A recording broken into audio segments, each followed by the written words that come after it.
तो कल हमने देखा था कि हमारी जो सीरीज चल रही है सुकरात से लेके प्लेटो, वो सब क्या मान रहे हैं कि प्लेटो कह रहे हैं कि नॉलेज क्या है, नॉलेज इज़ नॉट परसेप्शन। इससे पहले क्या मानना था कि नॉलेज इज़ परसेप्शन, जो हम देख रहे हैं वही नॉलेज है। सुकरात में क्या है, नॉलेज इज़ वर्च्यू उन्होंने कहा है, ठीक है। और नॉलेज इज़ आइडिया, आइडिया के बारे में कहा है, कंसेप्ट्स के बारे में उन्होंने कहा है।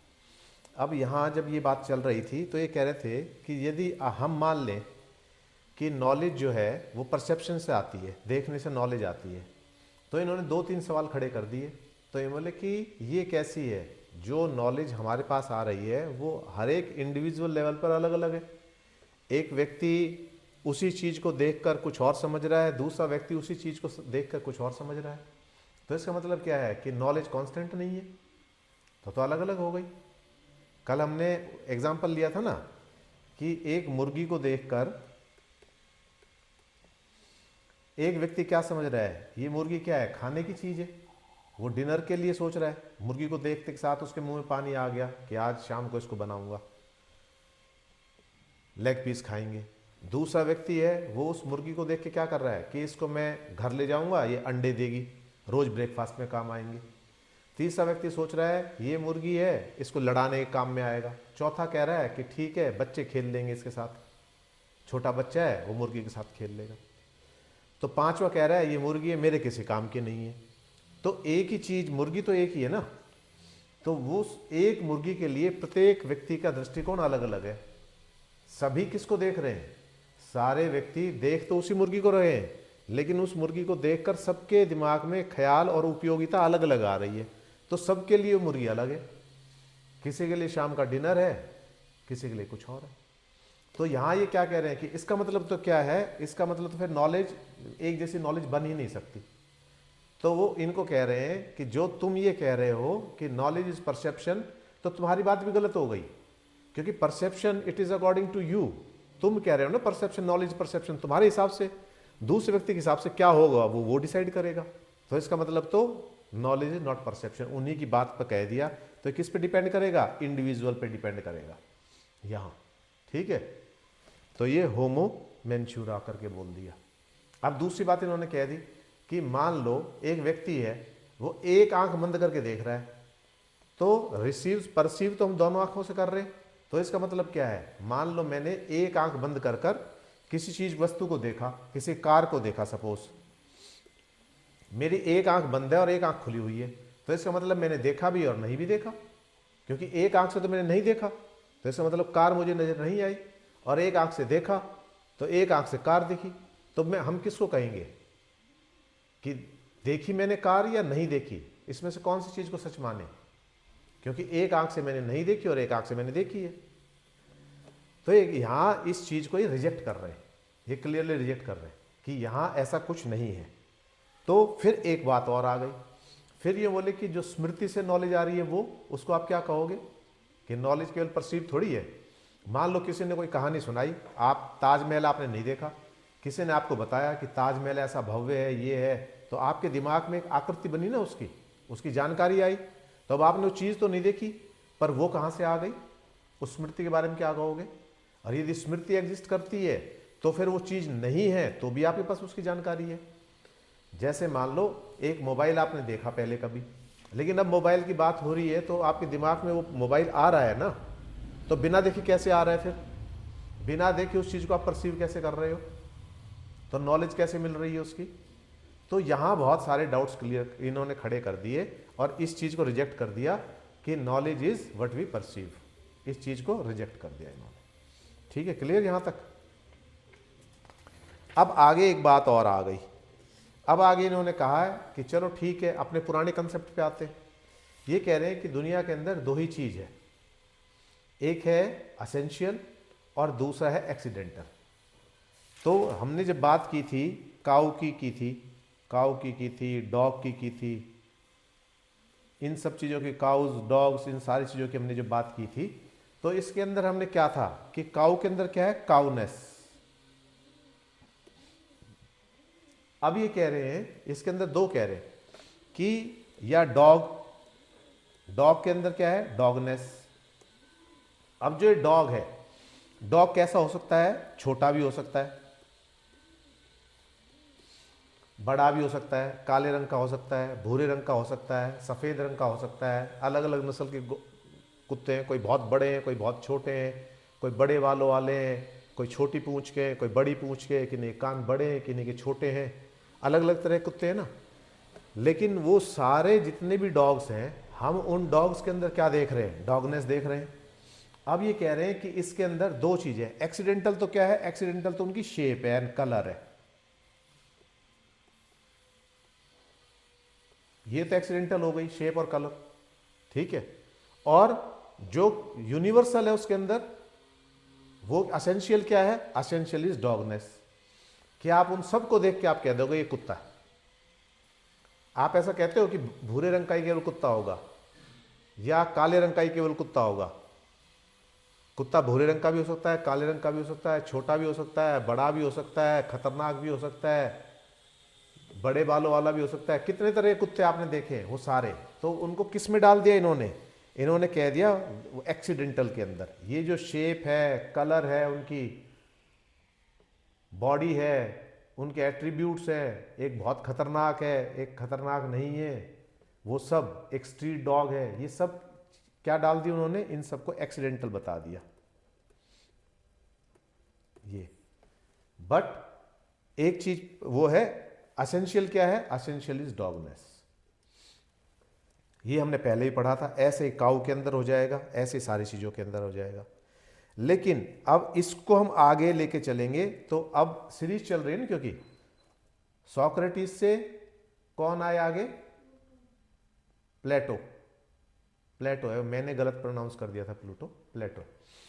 और अब एरिस्टोटल आ गए। इनके भी आगे इनके जो शिष्य थे वो एरिस्टोटल थे। अब एरिस्टोटल ने एक बात और कह दी। एरिस्टोटल ने कह दी कि जिस चीज को आप काउनेस या डॉगनेस कह रहे हो, जिस चीज को आप असेंशियल कह रहे हो, जिस चीज को आप यूनिवर्सल कह रहे हो, उसका अपना अस्तित्व नहीं है। उसको आप जान ही नहीं सकते। आप कैसे जानोगे उसको? Through particular.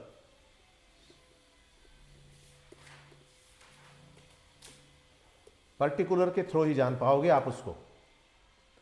कुत्ते को देख के ही तो आप उसके अंदर जो कुत्ते का तत्व है, गौ तत्व है गाय के अंदर, वो गाय को देख के ही तो आप जान पाओगे।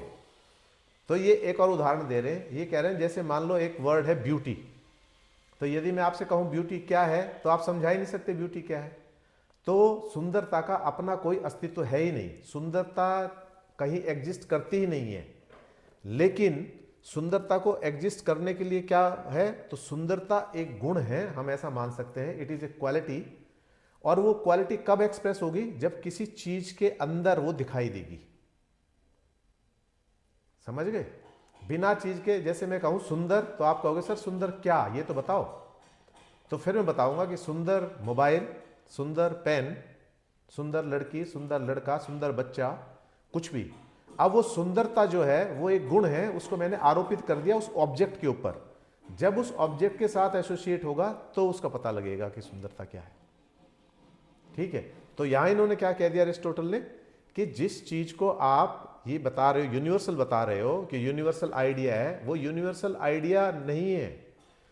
वो आइडिया भी पर्टिकुलर से ही रिफ्लेक्ट होगा जब किसी चीज में पर्टिकुलर में जाएगा। गो तत्व समझ में आ गया? कोई डाउट है तो बताओ। कि जैसे इन्होंने सुंदरता को ले लिया कि सुंदरता क्या है? It is an idea. सुंदरता एक गुण है, और गुण हमेशा गुणी में रहता है। गुण का अपना कोई अस्तित्व नहीं है। जैसे लंबाई एक गुण है, चौड़ाई एक गुण है, ठीक है, ठंडा एक गुण है, गर्म एक गुण है। तो ये रहेगा, किसी चीज में रहेगा तो ही आपको पता लगेगा उसका। अदरवाइज इस गुण का अपना कोई अस्तित्व नहीं है। ठंडा, मैंने कहा ठंडा, तो ठंडे से तात्पर्य क्या? ठंडा पानी, ठंडा दूध, ठंडी आइसक्रीम। किसी चीज के ऊपर आरोपित करेंगे तभी तो पता लगेगा।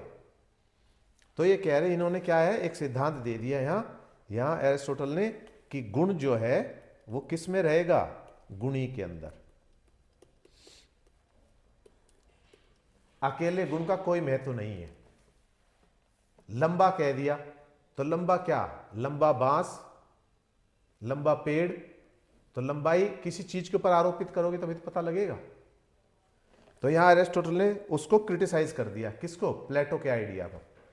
प्लेटो की बात तो मान ली कि यूनिवर्सल होते हैं, ये बात भी मान ली, लेकिन उसने कहा कि यूनिवर्सल भी कैसे दिखाई देंगे आपको? Through particulars. उसी के अंदर जैसे सुंदरता जो है that is an idea, it can only be expressed through particular. ठीक है, सुंदरता को आप वैसे नहीं दिखा सकते, सुंदरता का कोई अस्तित्व नहीं है। सुंदरता का अस्तित्व तब आएगा जब, यह समझ लो कि सुंदरता, यदि हम किसी चीज को भी सुंदर कहें, सुंदर हमें पता है कि सुंदर नाम का एक शब्द हमारे जहन में है और हम समझते हैं कि वो सुंदर क्या है, लेकिन यदि खाली सुंदर है तो उससे आप किसी को बोध करा ही नहीं सकते किस चीज की बात कर रहे हैं। तो खाली आइडिया अपने आप को एक्सप्रेस कर देगा। सुंदर जो है, सुंदरता अपने आप को एक्सप्रेस करेगी, अपने आप में सुंदरता कुछ भी नहीं है। सुंदरता जब किसी चीज पे आरोपित होगी तो हम कहेंगे। तो सुंदरता एक गुण हुआ, वो गुण जब किसी भी वस्तु के अंदर आएगा तो हम कहेंगे वो वस्तु सुंदर है। चाहे वो बच्चा हो, चाहे कोई कार हो, चाहे मोटरसाइकिल हो, चाहे कोई पेंटिंग हो, चाहे फोटोग्राफ हो, कोई भी हो, उसके अंदर जब वो गुण दिखाई देगा तब हम कहेंगे। तो गुण हमेशा गुण ही के अंदर रहेगा, सुंदरता जब किसी चीज पे आरोपित होगी तो दिखाई देगी। ठीक है, ये एरिस्टोटल ने उसको और क्लियरिफाई कर दिया। ठीक है, यहां तक।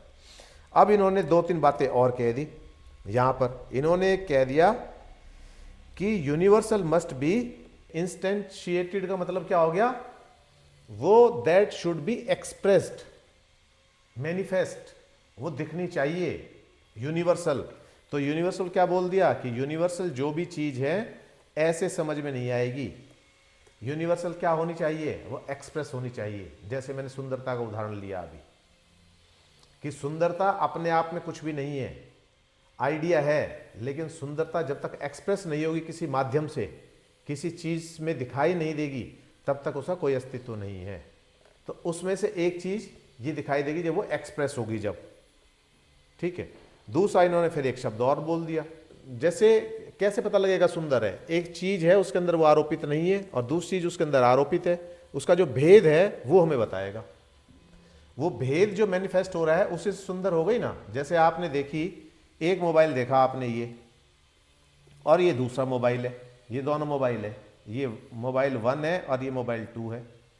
अब कोई चीज का तो भेद होगा ना, जिस चीज से आप कहोगे ये मोबाइल सुंदर है, चाहे इसकी आकृति सुंदर हो, चाहे इसके फीचर सुंदर हो, चाहे इसकी बनावट सुंदर हो, चाहे इसकी स्क्रीन के कलर है वो सुंदर हो, तो कुछ चीज तो है ना, ये उस चीज कह रहे हैं। तो वो जो सुंदरता है वो मैनिफेस्ट होनी चाहिए, यहाँ ये कह रहे हैं। अब ये यूनिकॉर्ननेस एक और वर्ड ले आए। ये होती है कि कहानियों के अंदर जो पात्र होते हैं ना, जैसे उड़ने वाला घोड़ा, ये आपने सुना होगा, एक सींग का घोड़ा कई बार आता है, फोटोज में भी देखा होगा। एक घोड़ा है, उसके ऊपर बीच के अंदर एक सींग लगा हुआ है, ये, पर वो रियल में किसी ने देखा थोड़ी है, एग्जिस्ट नहीं कर रहा, लेकिन आइडिया के रूप में तो एग्जिस्ट कर रहा है। फिर अब एक सवाल और खड़ा कर दिया, इनके बारे में आप क्या कहोगे? एरिस्टोटल ने कहा है ना कि जो चीज यूनिवर्सल है वो एक्सप्रेस होगी किसी चीज के थ्रू, लेकिन ये तो एक्सप्रेस नहीं हो रही, ये भी तो आइडिया है। जैसे इन्होंने सुंदरता का उदाहरण दिया कि सुंदरता जब किसी चीज पे आरोपित होगी तो ही, लेकिन हम कल्पना कर रहे हैं, हम उसकी फोटो ही बना रहे हैं, लेकिन रियल में तो एग्जिस्ट नहीं कर रही, हमने परसीव तो नहीं किया। तो यहां एक सवाल और इन्हें कर दिया कि इसके बारे में आप क्या कहोगे? तो यूनिवर्सल कंसेप्ट है, जो चीज एग्जिस्ट नहीं करती उसके बारे में भी यूनिवर्सल चीजें हो सकती। ये दो फिलोसफर हुए हैं, ये हुए हैं 1290 और 1350 के बीच में। इन्होंने एक चीज और खड़ी कर दी, अब ये एक चीज और लिया है, ये लिया है नॉमिनलिज्म। नॉमिनलिज्म अब ये लिया है, ये कह रहे हैं कि हम क्या करते हैं, कोई भी चीज हम देखते हैं उसको नाम दे देते हैं और उस नाम से हम उस चीज को एसोसिएट कर लेते हैं। जिस चीज को हम काउनेस या डॉगनेस कह रहे थे, जैसे डॉग का नाम आते के साथ हमारे दिमाग में क्या उभरती है? एक आकृति उभरती है डॉग की। जैसे मैंने आपको कहा कि जाओ वहां से मेरा मोबाइल उठा के लाओ, तो आपको कैसे पता लगा कि ये मोबाइल है? या मैंने कहा वहाँ टेबल पे, मेरे टेबल के ऊपर एक बुक रखी हुई है, वो लेके आओ। आपको कैसे पता लगा कि ये बुक सर मंगवा रहे हैं? जैसे ही मैंने बुक कहा वैसे ही आपके दिमाग में एक आकृति बन गई बुक की। जब आप वहाँ गए तो आपने देखा जो आकृति आपके दिमाग में बनी थी उस किताब की, वही आकृति उस आपको नजर आई, तो दोनों में रिजेंबल हो गई, आप उठा लाए। जैसे मैंने मोबाइल कहा तो आपने देखा आपके दिमाग में मोबाइल की एक आकृति उभरी और आपने उस आकृति को देखा तो आप उसको उठा के ले आए। जिस भी चीज की कोई आकृति आपके दिमाग में नहीं है उस चीज को आप जान ही नहीं सकते। जैसे मैं एक शब्द बोल देता हूं कोई भी, आईबिस, मैंने बोल दिया आईबिस। अब मैं कहूं जब आईबिस उठा के लाओ, तो आप क्या कहोगे? सर ये क्या होता है? क्यों? क्योंकि इसको लेकर आपके दिमाग में कोई आकृति है ही नहीं, आप जानते ही नहीं इसको। तो अब जो शब्द है वो चाहे यूनिवर्सल हो, उसका कोई अर्थ ही नहीं आएगा। अर्थ कब आएगा? जब आप उसके नाम लेते के साथ वो आपके जहन में आए। ये ठीक है। तो यहां दूसरा इन्होंने कह दिया कि they have no independent existence, किसी भी चीज की। According to nominalism universals are mere word to think about the class of object. एक क्लास, ये क्या है? These are the class. Class हमने पता कि जाति, जैसे एक जाति हो गई बर्ड, पक्षी, ठीक है। अब जो पक्षी है, ये जो पक्षी है, अब पक्षी क्या है? अपने आप में कुछ भी नहीं। या सब्जी, जैसे हमने उस दिन डिस्कस किया था, सब्जी क्या है? सब्जी एक क्लास है, एक जाति है। तो मैं आपसे कहूं सब्जी ले आओ, तो आप दुकान में पहुंच के क्या कहोगे? सब्जी का मतलब क्या, क्या लेके आऊं? तो सब्जी आपको पता तो है क्लास है, लेकिन इस क्लास में आपको लानी क्या पड़ेगी? पर्टिकुलर, कि भिंडी लाऊं, आलू लाऊं, बैंगन लाऊं, क्या लाऊं? तो ये समझ गए आप। तो ये कह रहे हैं कि ये जो है, ये जो नाम है, ये क्या है? एक क्लास है, और इसके अंदर सारी चीजें हैं। उसके अंदर class of objects, they have no independent existence, उनकी कोई इंडिपेंडेंट एग्जिस्टेंस नहीं है। And nor even they exist in the mind, और माइंड में भी नहीं है। तो पक्षी किस में दिखेगा? पर्टिकुलर में ही दिखेगा। हम हर चीज की कॉमन चीज निकालेंगे, उसको पक्षी बोलेंगे। पक्षी अपने आप में कुछ भी नहीं है। मैंने दिखाया कि ये पक्षी है, आप कहोगे तो मोर है। मैंने कहा ये, तो ये कबूतर है। ये तो चिड़िया है। ये कुछ और है। तो आप उसका नाम ले रहे हो, पक्षी कहाँ है? तो पक्षी बेसिकली, पक्षी इज एन आइडिया, वो कॉमन उनके अंदर से निकल के एक वो बन गया, ठीक है। तो यूनिवर्सल की ये यहां कह दिया इन्होंने।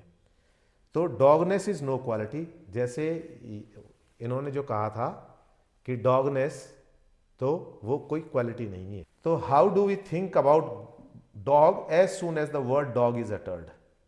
तो इसका मतलब क्या है? रिजेम्बलेंस है उन दोनों के अंदर, उस शब्द के अंदर और उस वस्तु के अंदर कोई रिजेम्बलेंस है। कोई भी चीज आप इस संसार में देखते हो, उसका कोई ना कोई नाम देते हो। यदि आपको नाम नहीं पता तो आप पूछते हो ये क्या है, इसको क्या कहते हैं। आप फल की दुकान पे गए, आपने कोई नया फल देखा, पहली बार देखा है, तो आप पूछोगे ना उससे कि ये क्या है। ये क्या है का मतलब क्या है? ये क्या है का मतलब ये है, ये इसका नाम क्या है। आप उसको ताकि रिकॉग्नाइज कर सके अगली बार के लिए, आपके दिमाग में स्टोर कर सके। अब ये परमेनाइडिस और हेराक्लाइटिस, ये कल हमने पढ़े थे। ये दोनों क्या, किसकी बात कर रहे थे? बीइंग एंड बिकमिंग की।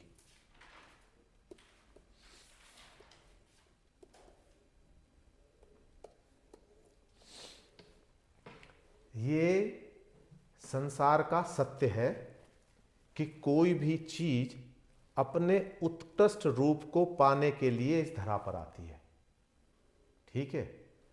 अपना मैक्सिमम जो है, उत्कृष्ट का मतलब है जैसे एक पेड़ है, वो अपने आप को बड़े से बड़ा करना चाहता है, एक्सप्रेस करना चाहता है। एक छोटा सा बच्चा है, वो धीरे धीरे बड़ा होता है, तो वो क्या है? वो एक्सप्रेस करना चाहता है। सारी वस्तुएं जितनी भी हैं वो क्या है? अपने आप को एक्सप्रेस करना चाहती है, और अपने उच्चतम में। जैसे हम संज्ञा देते हैं ना कि गंगा नदी कौन सी है? गंगा। गाय कौन सी है? कामधेनु। वृक्ष कौन सा है, वट वृक्ष, ये सब क्या है, ये सब उनके बेहतरीन है, उन चीजों के अंदर, उस क्लास के अंदर बेहतरीन चीजें हैं। तो हर चीज क्या कर रही है, अपनी उत्कृष्टता को प्राप्त कर रही है। मैक्सिमम व्हाट शी कैन और ही कैन अचीव, वो उसके लिए कोशिश कर रही है, प्रतिबद्ध है हर चीज, जो ज्यादा से ज्यादा कर सकती है। इंसानों के अंदर ये प्रवृत्ति थोड़ी ज्यादा है, उनकी क्षमताएं ज्यादा है। पेड़ है वो वातावरण के हिसाब से, जैसा एनवायरनमेंट है वातावरण उसके हिसाब से वो मैक्सिमम ग्रो करना चाहेगा। कोई भी घोड़ा है, गाय है, बैल है, ऊंट है, ये भी क्या है, ये अपने मैक्सिमम रूप को प्राप्त करना चाहते हैं, ठीक है। और उसके बाद फिर डिक्लाइन शुरू हो जाता है। ये प्रकृति का नियम है, दूसरा भी प्रकृति का नियम है। तो हर वस्तु अपनी उत्कृष्टता को यहां प्रकट करने के लिए पैदा हुई है, ठीक है। दूसरी बात इन्होंने ये कह दी। तो बीइंग एंड बिकमिंग क्या है, मतलब बीइंग जैसी कोई चीज नहीं है, ये कह रहे हैं हर चीज बन रही है, हर चीज चेंज हो रही है ना, इसलिए बिकमिंग है। लेकिन बीइंग क्या है, दिस इज एन आइडिया। तो आइडिया कैसे, मैं ये कह दूं आपको कि मुझे एक आदर्श आदमी दिखाओ, आदर्श आदमी, तो आप दिखा पाओगे? आप नहीं दिखा पाओगे। आदर्श क्यों नहीं दिखा पाओगे? क्योंकि आपको खुद को ही नहीं पता आदर्श क्या है। आप कहोगे किसी की दृष्टिकोण से वो गोरा व्यक्ति, इतनी हाइट वाला आदमी आदर्श होगा, कोई कहेगा नहीं ये तो बहुत पतला है, मजबूत मसल्स वाला आदर्श होना चाहिए, कोई कहेगा कि ये सांवले रंग वाला बंदा आदर्श होना चाहिए, कोई कहेगा नहीं काले रंग वाला बंदा आदर्श होना चाहिए। तो एक आदर्श व्यक्ति आप क्या दिखाओगे? दिखा ही नहीं सकते आप एक आदर्श व्यक्ति। कि हम एक आइडियल मैन किसको मानेंगे? एक हम पूरे संसार में से एक सुंदर, सबसे सुंदर व्यक्ति की उपमा देना चाहते हैं, हम नहीं कर सकते, क्योंकि हर एक के दृष्टिकोण में वो अलग है। सारे व्यक्ति मिलकर एक व्यक्ति को चुन ही नहीं सकते, ठीक है। क्यों? क्योंकि वो ये जो सुंदरता है, ये जो आदर्श व्यक्ति है, ये जस्ट ये आइडिया है, हमारे दिमाग के अंदर सिर्फ एक आइडिया है। और वो आइडिया जैसे जैसे मैच होता है हम उसको बताते जाते हैं, लेकिन परफेक्ट कहीं भी नहीं दिखेगा। सब क्या है, बन रहे हैं। सारी चीज बन कैसे रही है? छोटा सा बच्चा था, वो बड़ा हो गया, फिर और बड़ा हो गया, वयस्क हो गया, फिर उसमें और बदलाव हो रहे, निरंतर बदलाव हो रहे, तो कुछ ना कुछ बन रहे। तो बच्चा था, फिर युवा बन गया, युवा से फिर वृद्ध बन गया, वृद्ध के बाद वो खत्म हो गया, उसकी एक यात्रा खत्म हो गई। लेकिन यात्रा कैसी थी?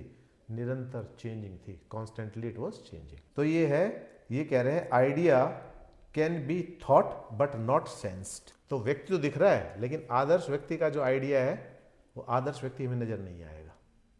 तो क्लास हमें नहीं दिखेगी, लेकिन पर्टिकुलर्स दिख जाएंगे, क्योंकि क्लास क्या है? Class is an idea. और फिर दूसरी बात क्या कह रहे हैं? Idea can be thought but not sense and percept can be sensed but not thought. Percept. अब एक और इन्होंने फिर आगे एक और सवाल खड़ा कर दिया।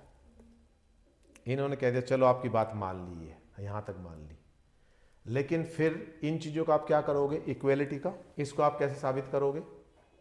ये जो शब्द आते हैं आपके प्रीएम्बल में, इसमें आते हैं इक्वेलिटी, जस्टिस, ब्यूटी, ये सब, इनको कैसे दर्शाओगे आप?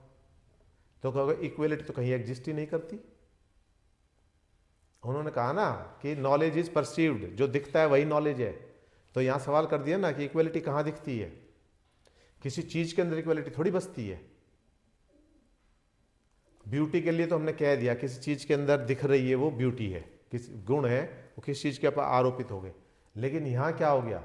इक्वेलिटी तो किसी चीज के अंदर दिख नहीं रही है, वो चीज तो अपने आप में अलग है, उसको किसी चीज को इक्वल कैसे कहोगे? एक चीज को तो आप कह ही नहीं सकते, दो चीजों को कहोगे, तो दो चीजें भी अपने आप में इक्वल है या नहीं है? मान लो बिल्कुल एक जैसी बने हुए दो पेन है, एक पेन ये है, एक पेन ये, आप ये कहोगे बिल्कुल सेम है, सेम नहीं है। इसको हम डिफ्रेंशिएट कर सकते हैं ना, ये पहला पेन है, ये दूसरा पेन है, नंबर से डिफ्रेंशिएट कर दिया हमने। ये राइट हैंड साइड का पेन है, ये लेफ्ट हैंड साइड का पेन है, फिर डिफ्रेंशिएट हो गया। तो ये जो जिस चीज की बात कर रहे हैं, ये आगे कह रहे हैं कि इस चीज को आप कैसे करोगे? इक्वेलिटी एक कंसेप्ट है, दो और दो, दो भी एक कंसेप्ट है, दो भी एक कंसेप्ट है, लेकिन दो आलू बराबर नहीं हो सकते, शेप में उसमें अलग अलग होंगे ना। 1 किलो आपने तोल दी कोई चीज, 1 किलो आलू तोल दिए, 1-1 किलो के 2 पैकेट बना दिए आलू के, लेकिन वो दोनों आलूओं को देखोगे तो आप बराबर होंगे, कोई बड़ा होगा कोई छोटा होगा, किस तरह से करके उनका तोल भले ही एक जैसे होगा, लेकिन आलू तो बराबर नहीं हुए ना, दो एक जैसे आलू। तो इस नेचर के अंदर भिन्नता दिखती है ना, कोई दो पत्ते एक जैसे हैं, ना दो व्यक्तियों की शक्ल एक जैसी है, तो इक्वल कैसे होंगे? तो आप आदर्श कैसे निकालोगे उसमें से? ना हमारे फिंगरप्रिंट से किसी से मिल रहे हैं, ना हमारी आइरिस मिल रही है, ये सारी चीज़ भेद नज़र आ रहे हैं हमें। तो ये कह रहे हैं कि इक्वलिटी, इसको आप क्या कहोगे? इसको आइडिया कहोगे? परसीव हो सकती है इक्वलिटी? तो कहाँ होगी वो? 2 और 2 नंबर आर इक्वल्स, नंबर वो कह सकते हैं, बट ये नंबर क्या है? ये भी वही आइडिया ही है कि it is not found in object. Equality जो है it is not found in object. इस पेन को मैं इक्वल कह सकता हूं? नहीं कह सकता। पेन को इक्वल कब कहूंगा? जब दूसरा पेन इसके बराबर में आ जाएगा। तो वो क्वालिटी पेन में एग्जिस्ट नहीं कर रही है, उन दोनों पेन के सिमिलर होने में वो अलग क्वालिटी है, उस पेन की क्वालिटी नहीं है। ये पेन जैसा है वैसा ही है, ठीक है। दूसरा पेन है एक और, मैं इसके बराबर में ले आया तो इक्वल हो गया। तीसरा पेन वो अनइक्वल हो जाएगा। तो पेन तो अपने आप में वैसा ही है ना, पेन के अंदर तो कोई बदलाव नहीं है ना। उन दोनों पेन को जब हमने कंपेयर किया तो हमारे दृष्टिकोण से वो इक्वल हुए, हमने कोई चीज उसके अंदर ऐसी देखी तो कोई भी दो चीज एग्जैक्टली इक्वल नहीं होंगी। मतलब कहने का ये है कि ये किसी भी इक्वलिटी नाम की चीज किसी भी उसके अंदर नहीं पाई जाएगी। जैसे लंबाई तो एक गुण हो गया, वो मिल जाएगी उसके अंदर, किसी वस्तु के अंदर। भाई इसकी मान लो मैंने एक लाइन खींच दी, इस लाइन की कोई ना कोई तो लंबाई है ना, तो इस वस्तु के अंदर हो गई। लेकिन इसके अंदर इक्वलिटी कहां है? इक्वलिटी इसके अंदर हो ही नहीं सकती। तो दूसरी चीज जब होगी तो भी वो चीज भी वैसी ही होगी। इन दोनों को जब हम कंपेयर करेंगे तो एक चीज अलग निकल के आएगी, लेकिन वो चीज इन दोनों के अंदर नहीं है, ना इसके अंदर है ना इसके अंदर है। आप समझ गए? ऐसे ही बहुत सारे। अब इन्होंने तीसरा कर दिया ना। बात क्या चल रही है? बात चल रही है कि जो चीज हम देख रहे हैं उसी से हो रहा है। तो उन्होंने एक वर्ड और लिया है, जैसे एक सींग वाला घोड़ा लिया है। क्लास लेके आ गए कि क्लास कैसे दिखाओगे आप, जाति आप कहाँ दिखाओगे? फिर तीसरा ये लिया है कि आप ये कहाँ दिखाओगे, इक्वेलिटी कहाँ दिखाओगे? ठीक है। तो ये यहाँ करके आप कोई चीज़ दूसरे व्यक्ति को दो कि देखना जरा ये बराबर है क्या, तो एक हाँ लगभग बराबर है, दूसरा ना ना बराबर नहीं है। तो उनकी हर एक की ऑब्जर्वेशन में फ़र्क है, वो अपनी ऑब्जर्वेशन के हिसाब से कह रहा है उस चीज़ को कि सही है या नहीं है। ठीक है। तो इसलिए इक्वलिटी क्या हो गई? इक्वलिटी किसी चीज़ पे इम्पोज ही नहीं हो सकती, ये कह रहे हैं। जैसे ब्यूटी को हमने इम्पोज कर दिया था, लेकिन ब्यूटी में भी वो भी हमारा दृष्टिकोण था। जरूरी नहीं है कि जिस चीज़ को मैं ब्यूटीफुल कह रहा हूं दूसरा व्यक्ति भी उसी चीज़ को ब्यूटीफुल कहे। आगे ये बात करेंगे रीजंस की, कि हर चीज़ क्या है, लॉजिक रीजन इनकी बात करेंगे, उससे हम आगे चीज़ों को समझेंगे। ठीक है। तो एक चीज़ तो यहाँ बिल्कुल खारिज हो गई कि नॉलेज किससे मिलती है? परसीविंग से। उसको तो इन्होंने खारिज कर दिया। ठीक है। एरिस्टोटल ने एक और सुधार कर दिया इसके अंदर। क्या कर दिया? कि जिस चीज़ की आप आइडिया जिसको बोल रहे हो, जिसको आप यूनिवर्सल बोल रहे हो, वो खाली दिमाग में नहीं है, वो पर्टिकुलर के जरिए एक्सप्रेस होती है। ठीक है। तीसरा एक नाम का कंसेप्ट आ गया था यहाँ, कि नाम के अंदर भी, कि नाम के साथ रिजेंबल करते हैं। तो उसके अंदर